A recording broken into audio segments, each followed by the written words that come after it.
Hi guys, for regular maintain ng aking grapes. Ito kung mapapansin niyo yung grapes, malinis siya.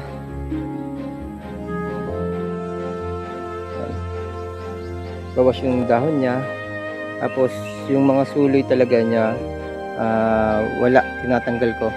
Lahat ng sanga ganyan yung ginagawa ko. Regular maintain dapat. Tapos yung mga sungot, yung mga suloy na katulad nito, yan,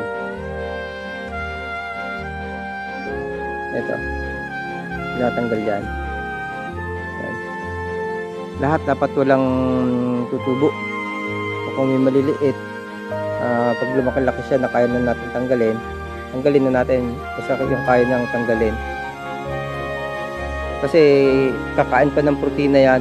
Yung kakainin niyang protina pupunta na dito sa paglaki nitong nitong mga sanga. Actually dapat talaga lalagyan din siya ng kasi yung tumutubo protein cane yan. Kasi ito yung arm niya, ito yung body. Yung tumutubo katulad niyan, ito, yan yung sanga. Yan yung pinaka sanga niya. Yung sanga niya ngayon, yan yung magiging protein cane. Diyan naman sisibol yung bulaklak. Pero hindi pa dapat nating patubuin. Kaya tinatanggal natin. Kasi kapag malaki na siya, itong sangang to, kapag umabot siya dito sa isang tali na pagkakapitan niya, dito pa lang puputulan natin siya ng dulo. To, halimbawa itong dulo, para yung nutrient niya papunta na dito mismo sa sanga, sa buong sanga. Lalaki siya. Ngayon, pag lumaki siya, magkakaroon siya ng protein cane. Yun yung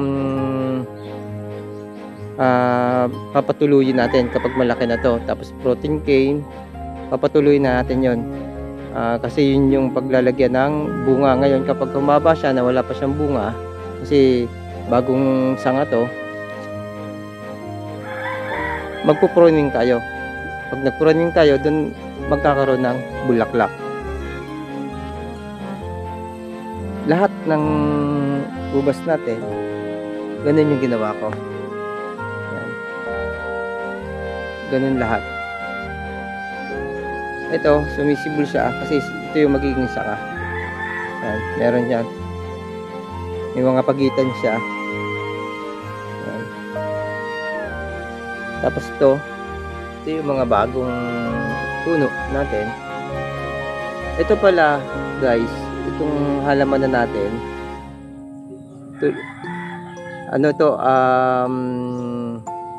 Merong 3 malalaking puno. Yan.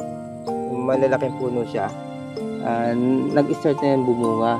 Yan yung ginawa kong sample dito kung talagang bubunga, mabubuhay yung ubas. Ayun, nabuhay nga, bumunga nga siya, kaya nagkaroon tayo ng ibang mga tanim. Nagkaroon tayo ng ibang mga tanim dito.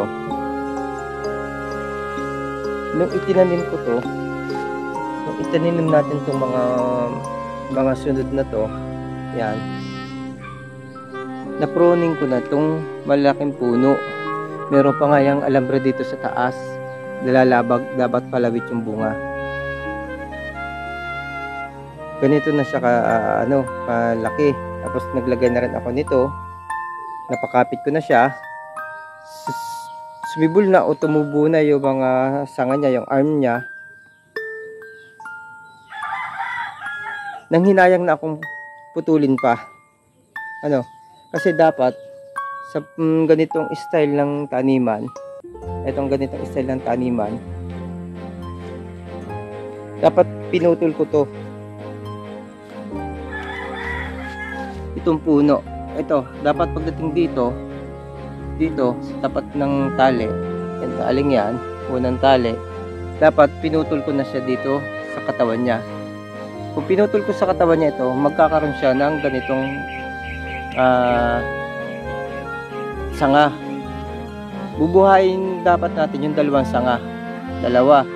Isang papunta dito at isang papunta dito. Ngayon, yun yung arm. Pagka naabot na kung hanggang saan, halimbawa to hanggang dito. Yan. Hanggang dito yung ano nito. Puputulin natin. Pagkaputol natin, yung sangang yan, magkakaroon siya ng ganito na. Yan. Kakasang ulit siya. Ano? Siya na yung pagkakapitan ng fruit. Yung sangang yun, aakit siya hanggang dito. Hanggang dito. Aakit siya hanggang dito patayo. Yun yung magkakaroon ng mga bunga. Magkakaroon siya ng fruiting fruiting arm, fruiting cane. Yun sana. Yun yung ano. Kaso wala, dito na to eh. Pero every bubunga to, pwede natin gawin yung process yung ganon. Kaya sa susunod na bubunga ito at nag-pruning ako, puputulin ko nito dito. Pagkaputol nito dito, magkakaroon to ng sibol ulit. At yun na yung magiging sunod na puno ng ubas natin. Kaya sa ngayon, nangihinayang na ako sa mga sanga. Ang lalaki na ng sanga. Ang lalaki na ng mga sanga. Hayaan ko na lang na ganyan. At sa susunod na pagpuproning, saka ako gagawin yung pagpuputol dito para maging uniform itong lahat, pare-parehas. Tulad nito, mga ito kasi pinasibol kong ito. Dito pa lang nagdalwa ng sanga siya kasi letter Y yung puno, yung cuttings nagsibol siya parehas. Ito magiging pagkapit dito, papunta siya dun, tapos papunta dito, magkakaroon na ako ng pagputol. Puputulin yung dulo. Ito din, ganito din. And malapit na dun sa taas. Pag kumapit na yan dun, umabot na dun, puputulin yung dulo, yung talbos, tapos magkakaroon siya ng sanga. Yung sanga niya dito sa unang tali, dito siya kakapit, left and right, dalawang sanga ang mapuproduce natin. Tapos kung hanggang saan yung dulo na kailangan nating paabutin, doon natin puputulin ulit yung dulo para magkasanga ulit siya at aakit siya dito sa tatlong tali. Mas mataas kaysa sa akin yung tatlong tali, nasa 6 feet yan. Lahat ganun. Yun ang proseso. Magiging uniform lahat ito, pantay-pantay. Sa ngayon lang, hanggang sa mapabunga natin itong mga matatandang punong ito, hahayaan na lang muna natin. Puro ganito yan. Yan oh. Puro ganyan. Hahayaan natin. Pero hindi naman masasayang yung puputulin natin. Pag kinating natin dito to, hindi ito masasayang. Pwede natin itanim yung cuttings. Ang kagandahan, malaki yung cuttings. Mas matatag na puno yan. Mas madaling bumunga. Okay mga kaibigan, punta tayo doon sa kabilang taniman. I-update ko din kayo doon.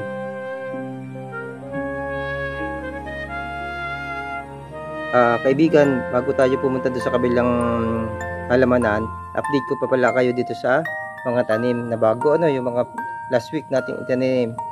Ayan na siya. Ayan. Ayun.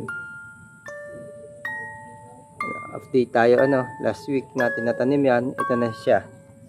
Ito na yung mga malulusog yung mga ubas na sumibol. Tara, pakita natin yung sa kabila. Ito yung red cardinal. Ganito na rin kalalaki yung naandun sa kabila. Mas maganda kasi yung araw doon isa dito, mas malilom dito. Pero okay lang din, magaganda naman yung ubas. Meron namatay akong namatay ako na isa dito. Pero binunot ko siya, meron siyang ugat. Namatay lang yung ang ginawa ko, hinugasan ko yung ugat. Tapos itinanim ko ng bago doon sa sa plastic. Actually mga idol, mga guys, itong ubas natin bala kong palitan ito. Bala ko kasi mamamatay ito. Kala ko mamamatay. Bili ulit ako, nag-order ulit ako ng red cardinal. Bali 11 pieces siya na red cardinal. Ililipat ko dito. Binunot ko kasi ito kanina. Ito to. Binunot ko ito kanina.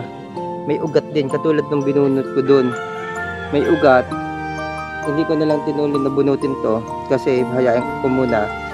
Itatransplant ko na lang. Malaki na lang yung hukay ng lupa pag nag-transplant ako kasi ilalaki ko dito yung red cardinal. Para red cardinal dito, red cardinal din doon sa dulo. Red cardinal din itong sinundan. Tapos saka ako magbabading dun sa mga punong yun. Para itong isang tanimang ito, halos lahat red cardinal. Yun lang ang update natin mga kaibigan. Update ko na lang kayo sa susunod na mga video para masubaybayan nyo yung paglaki at pag-aalaga nitong ubusan natin. Try and error syempre. Hindi natin kakalimutan, lahat naman ganun ang nangyayari. Try and error. Bye bye at God bless you.